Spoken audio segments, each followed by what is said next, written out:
Hi, Rob Lipke with ShopProp. Welcome to the home buyer and seller dashboards as well as rentals. We'll be offering those later on this year.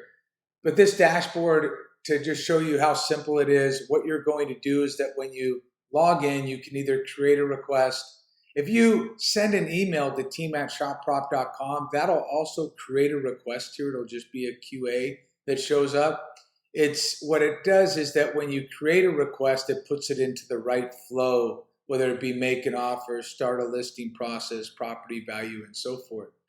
What happens is that when you do that, it'll create a request ticket over here. You click on it, it'll automatically load your chat window as well as a checklist that's been assigned for that particular request ticket.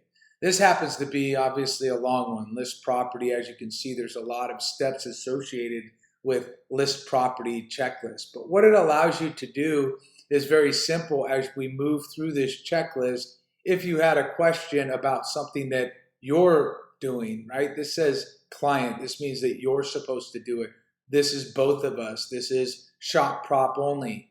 If you have a question with a particular discussion that you're having about a particular item of the checklist, you can simply click on this and it'll automatically load that particular subject of that checklist. And then you can just go ahead and respond on that particular thing with whatever question you had, and it'll reference that.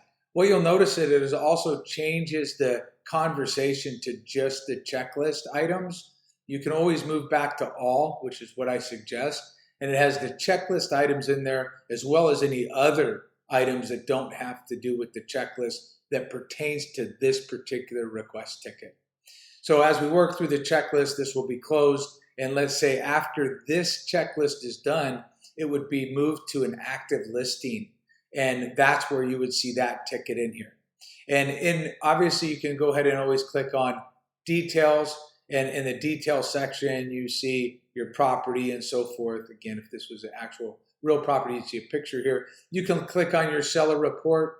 This takes you to your transaction window, and your transaction view. And in that transaction view, it's just basically a bigger view of this particular whole property. So this property, remember, will have all the different request types underneath it. On a macro level, you'll see all the different request types. You'll see all the checklists that were involved with that particular property, any documents that might be associated with it, all the contacts that are associated with it, any research that might be done, tools, any notes that you have on the particular thing. Your home buyer and seller dashboard is here, and obviously your seller report when it has to do with sellers. On the tool section, you can always use these tools associated with obviously buying and selling, and then for your frequently asked questions, your seller guide and your home buyer guide.